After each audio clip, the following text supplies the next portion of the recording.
Alors bonjour à tous, on va effectivement se poser des questions sur l'adaptation de la pulvérisation aux caractéristiques du VIE.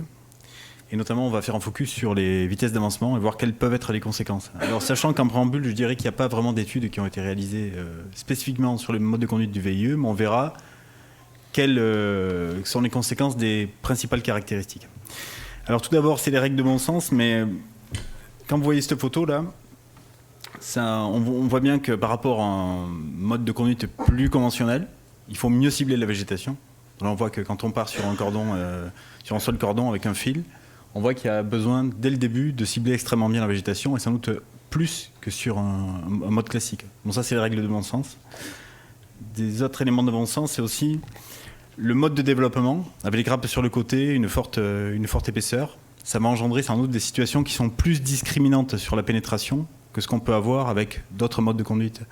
Donc, ce qui va dire que quand c'est déjà difficile à traiter, ça va devenir de plus en plus avec ce mode-là. Des situations plus discriminantes sur la pénétration du produit. Alors, on posait la question de la vitesse d'avancement. Quid de la vitesse d'avancement? Parce que c'est un des facteurs aussi clés sur la partie économique, le temps de traitement, avec des parcelles très longues, plutôt sur un parcellaire plat. Donc qu'est-ce qu'on peut faire? Alors je ne vais pas répondre spécifiquement sur le VIE, mais je vais vous partager des résultats d'essais qui vont vous permettre d'obtenir quelques pistes sur le sujet. Alors principalement, ce sont des essais qui ont été réalisés dans un contexte en conditions contrôlées. Sur Montpellier, en fait, on a développé des outils qui permettent de caractériser la végétation.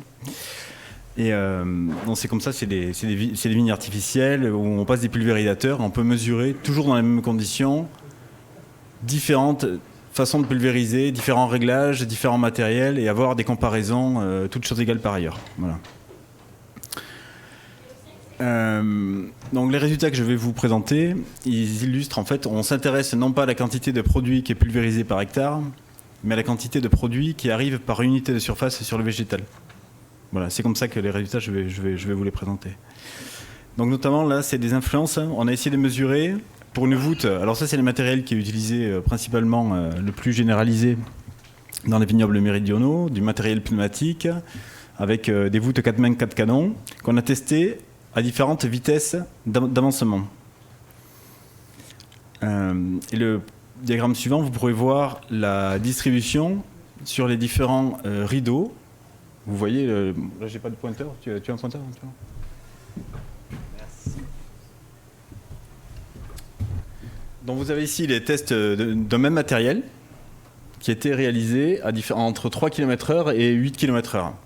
Alors c'est vrai qu'on s'attend, donc c'est un traitement tous les 2 rangs, donc vous avez une phase de rang qui est traitée par les mains, l'autre phase de rang qui est traitée par les canons, et on s'attendait, avec l'augmentation de la vitesse d'avancement, à avoir une décroissance du produit sur le centre de la végétation, en se disant le produit n'a pas le temps de pénétrer, et en fait c'est pas du tout ce qui ressort.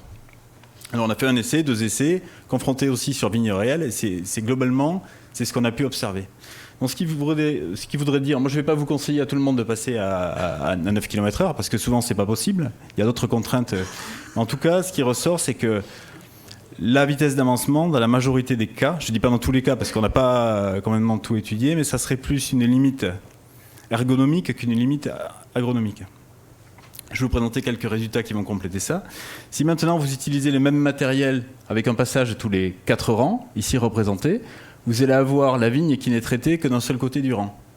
Et là, vous allez avoir une forte hétérogénéité entre la partie qui est directement traitée, qui reçoit plutôt plus de produits, et le côté de la végétation qui n'est pas traité du tout, qui ne reçoit pas la pulvérisation en direct. Et vous voyez cette décroissance-là. Donc ça, c'est un test qui a été fait à 5 km/h, et ça, des tests qui ont été faits à différentes vitesses. Et c'est pour ça que là, il y a des nouveaux compromis technico-économiques à trouver, et on va plutôt privilégier un passage tous les 2 rangs, plutôt rapidement quand on peut, plutôt qu'un passage tous les 4 rangs qui pulvérise beaucoup moins bien à vitesse normale. Voilà, c'est pour illustrer ça.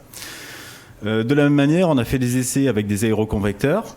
Là, on a testé l'influence de la vitesse d'avancement. Donc c'est pareil, on a représenté les quantités déposées sur les différentes parties de la végétation. Alors sur le côté gauche, à proximité du passage de l'appareil, au centre, et sur le côté qui n'est pas directement pulvérisé. Qu'est-ce qu'on peut voir là? On ne voit pas beaucoup de différence. C'est-à-dire qu'on ne voit pas, y compris en pénétration, on ne voit pas de diminution de la pénétration avec l'augmentation de la vitesse d'avancement. Donc ça, c'est des essais qu'on a reproduits avec beaucoup d'appareils. Donc ce qui voudrait dire que l'influence de la vitesse d'avancement, elle serait bien moins importante que ce qu'on a entre appareils dits différents. Donc là, je vais illustrer maintenant, ce n'est pas le même appareil à différentes vitesses d'avancement, ça va être la comparaison de différents appareils. Donc vous voyez ici un appareil face par face avec panneau récupérateur, donc utilisé à 5 à 9 km/h. C'est pareil, on est un peu dans le bruit de la mesure. Par contre, quand on compare, là on est en début de végétation, à un appareil, à un aéroconvecteur, qu'est-ce qu'on voit? C'est qu'on ne voit pas de différence entre les deux vitesses d'avancement, mais par contre, par rapport à un appareil qui est moins précis, on voit déjà que là, alors qu'on est en début de végétation, il y a déjà des feuilles qui sont masquées et qui laissent passer beaucoup moins de produits. Donc là, on va se dire, attention, si on veut faire de la réduction de dose dans ces situations-là, on est beaucoup moins confortable que quand on est là. Alors après, pareil, on ne dit pas qu'on peut passer dans tous les cas à 9 km/h. Ça va dépendre bien sûr de la topographie, de l'entretien des parcelles. Alors pour poursuivre sur ce cas-là, on a fait pas mal d'essais à la demande de certains domaines qui s'étaient équipés en panneaux récupérateurs et qui voulaient tester, qui voulaient pulvériser très rapidement sur la vignoble. On a fait des essais à différentes vitesses d'avancement, ici à 5 et à 9 km/h avec des buses à injection d'air. Donc ce qu'on peut voir, c'est qu'on a plutôt même une augmentation de la quantité déposée au centre avec l'augmentation de la vitesse d'avancement. Alors ça pourquoi? Alors c'est des choses qu'on constate aussi en arboriculture, c'est-à-dire que dans certains cas, c'est comme ça. Bon, alors après c'est les résultats d'essais que je vous livre en brut, hein, et ça on l'a obtenu pour plusieurs appareils. C'est que je pense qu'il y a, alors ça on n'arrive pas à le préciser, à l'identifier clairement, mais il doit y avoir un ratio idéal entre la vitesse d'avancement et la vitesse de la turbine, et la façon dont la végétation est secouée. Et donc quand on regarde là la distribution avec les panneaux, vous voyez ici la pénétration, le centre qui reçoit moins de produits que sur les côtés, et quand on constate dans les mêmes conditions avec un aéroconvecteur, voilà, ça permet d'illustrer que la vitesse d'avancement, elle aurait une influence beaucoup plus faible que les différences entre appareils. Voilà, et qu'elle ne serait pas une limite agronomique, mais plus une limite en termes d'ergonomie en fonction des... Alors quelques éléments, c'est... là, on a compilé ce qu'on a cru comprendre de l'ensemble des essais qu'on a réalisés dans un guide technique que vous pouvez consulter et qui vous présente ces différentes pistes sur la pulvérisation. Voilà, je vais en laisser là et puis après on pourra répondre à vos questions sur le sujet. Voilà.